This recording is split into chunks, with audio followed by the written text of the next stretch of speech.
Hedgie walks through morning mist, his clover hat gently bobbing. A distant chirp stops the small hedgehog with the green satchel.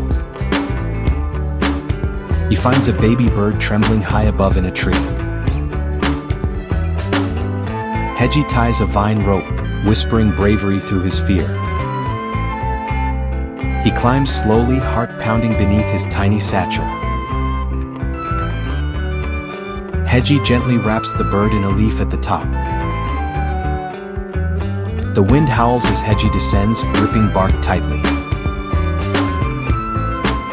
He lands safely, laughing softly with the bird in his lap. The mother bird returns as Hedgie steps back respectfully. From a fern, Hedgie watches the reunion with teary eyes. Sunlight warms his clover hat as he smiles quietly. Hedgie walks onward, green satchel swinging, heart full of hope.